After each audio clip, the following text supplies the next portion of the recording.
Om Swastiastu, kami akan mempresentasikan materi tentang Kerajaan Sriwijaya. Sebelum itu kami akan memperkenalkan diri terlebih dahulu. Nama saya Iwayan Mahardika, nomor absen 23. Saya Idayuma Dika Pradewi, nomor absen 24. Nama saya Nikade Dia Permata Putri, nomor absen 26.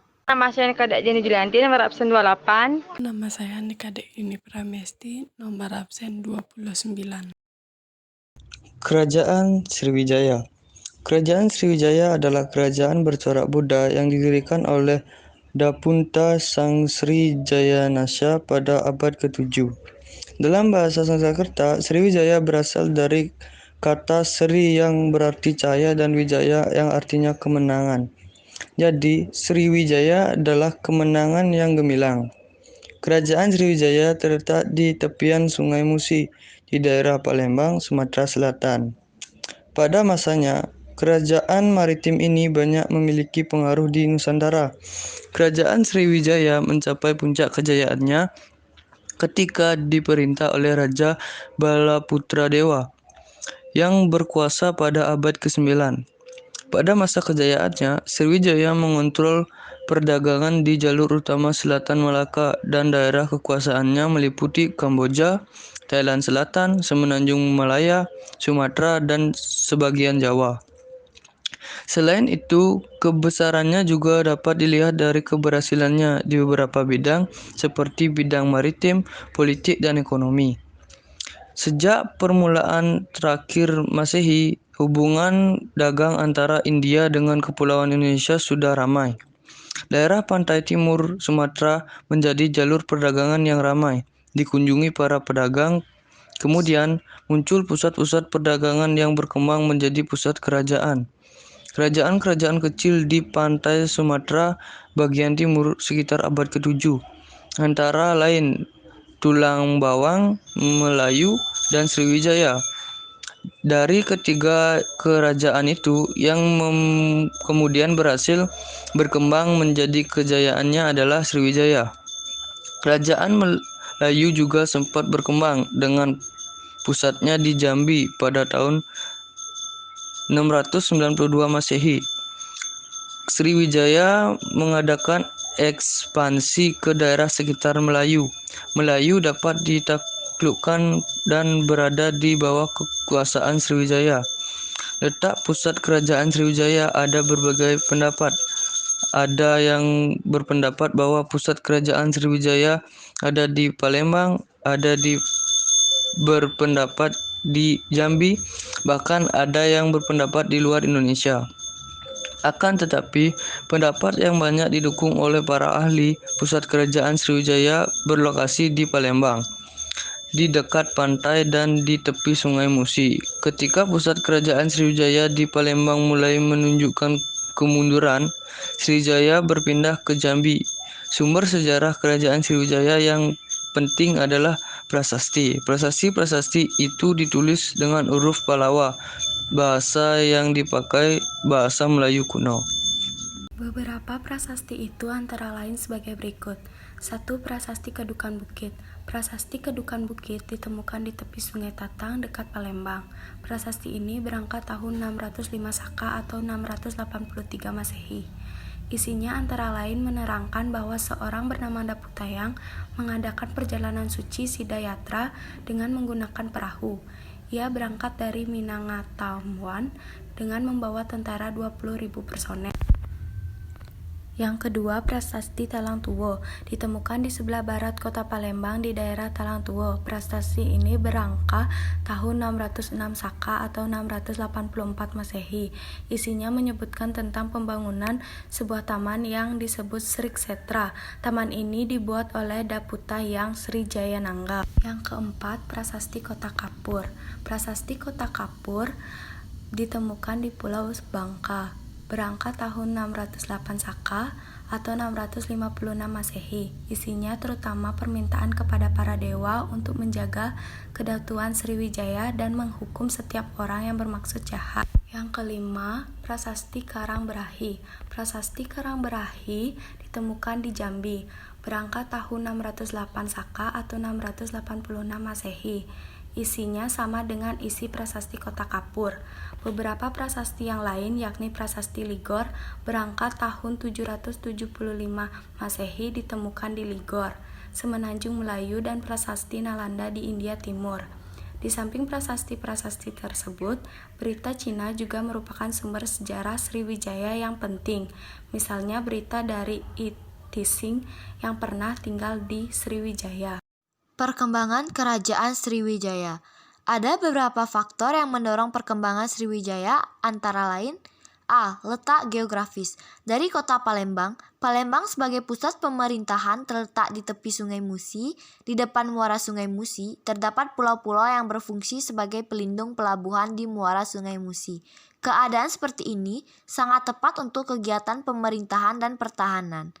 Kondisi itu pula menjadikan Sriwijaya sebagai jalur perdagangan internasional dari India ke Cina, atau sebaliknya.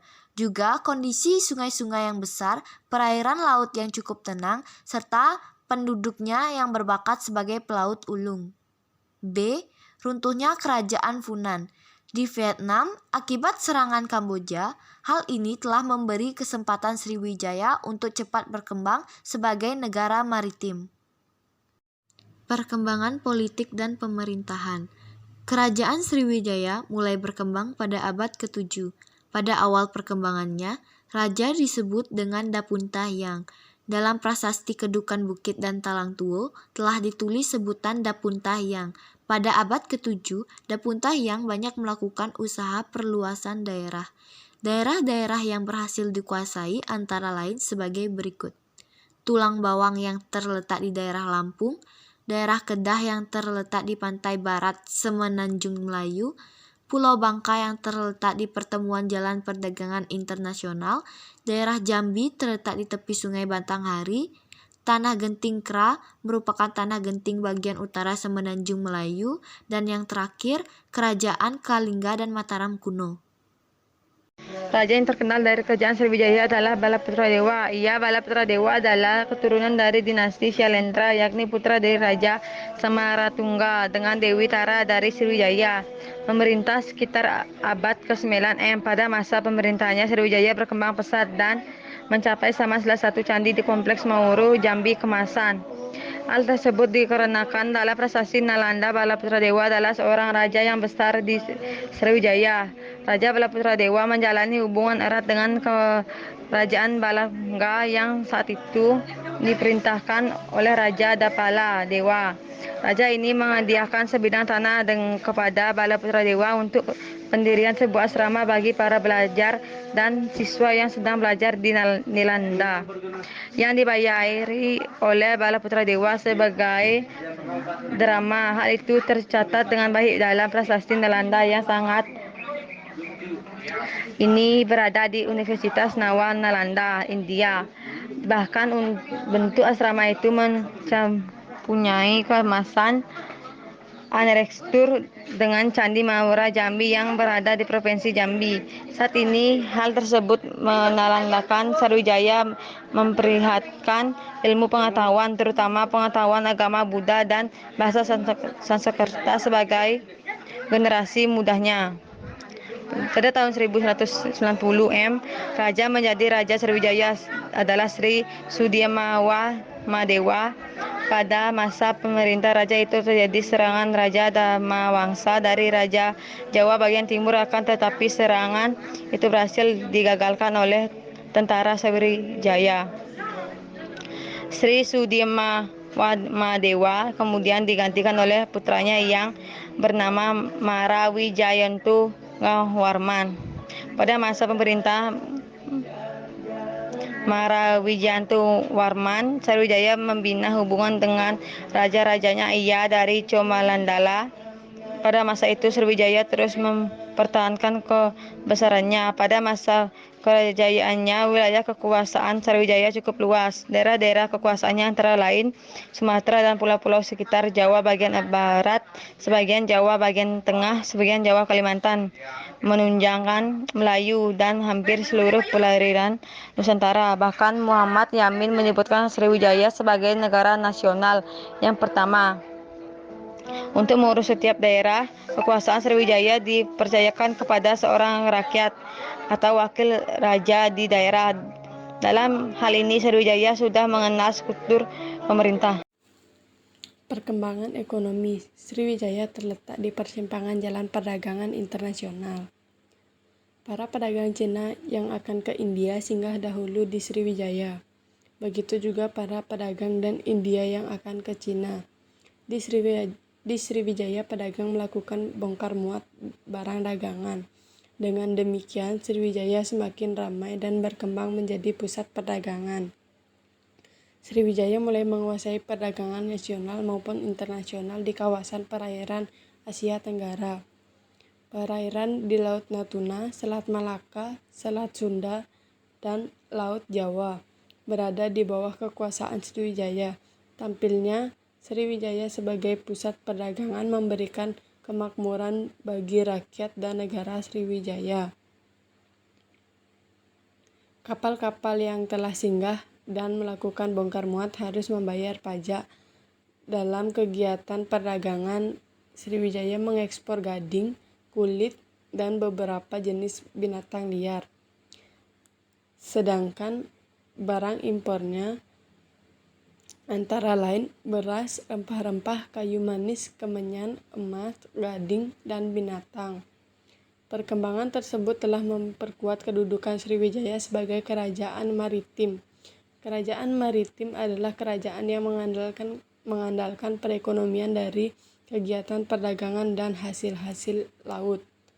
Untuk memperkuat kedudukannya, Sriwijaya membentuk armada angkatan laut angkatan laut yang kuat. Hal ini sekaligus merupakan jaminan keamanan bagi para pedagang yang ingin berdagang dan berlayar di wilayah perairan Sriwijaya. Kehidupan beragama di Sriwijaya sangat semarak.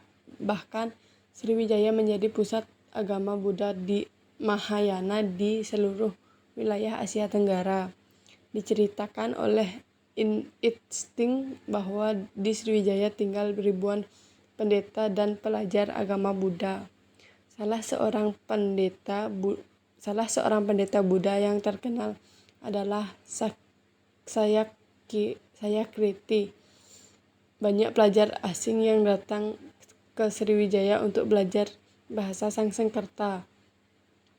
Kemudian mereka belajar agama Buddha di Nalanda, India antara tahun 1011 sampai 1023. Antara seorang pendeta agama Buddha dari Tibet, Bemama Atisa, untuk lebih memperdalam pengetahuan agama Buddha dalam kaitnya dengan memperkembangkan agama dan kebudayaan Buddha. Di Sriwijaya ditemukan beberapa peninggalan, misalnya Candi Muara Takus yang ditemukan dekat Sungai Kampar di daerah Riau. Kemudian di daerah Bukit Siguntang ditemukan arca Buddha.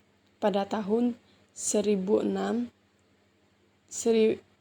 Sriwijaya juga telah membangun wihara sebagai tempat suci agama Buddha di Nagipatana, India Selatan. Hubungan Sriwijaya dengan India Selatan waktu itu sangat erat. Bangunan lain yang sangat penting adalah Bioro Bahal yang ada di Padang Lawas, Tampanuli Selatan. Di tempat ini pula terdapat bangunan Wiraha. Kerajaan Sriwijaya akhirnya mengalami kemunduran karena beberapa hal, antara lain: keadaan sekitar Sriwijaya berubah, tidak lagi dekat dengan pantai. Hal ini disebabkan karena aliran sungai musim hujan dan kemiringan banyak membawa lumpur. Akibatnya Sriwijaya tidak baik untuk diperdagangkan. B. Banyak daerah kekuasaan Sriwijaya yang melepaskan diri. Hal ini disebabkan terutama karena melemahkannya angkatan laut Sriwijaya, sehingga pengawasan semakin sulit. C. Dari segi politik, beberapa kali Sriwijaya mendapat serangan dari kerajaan-kerajaan lain. Tahun 1017 Sriwijaya mendapatkan serangan dari Raja Rajagola dari Jemagodala. Namun Sriwijaya masih dapat bertahan. Tahun 1025 serangan itu diulangi sehingga Raja Sriwijaya Sri Sangaramatumarman ditahan oleh pihak kerajaan Cholamandala. Tahun 1925 Raja Kertanegara dari Singasari melakukan eksodus di Pelayuan. Hal itu menyebabkan daerah Melayu lepas. Tahun 1377 Armada Angkatan Laut Majapahit menyerang Sriwijaya. Serangan ini mengakhiri rikayat Kerajaan Sriwijaya. Sekian presentasi dari kami. Mohon maaf jika ada kekurangan karena kita manusia tidak luput dari kesalahan. Om Santi Santi Santi Om.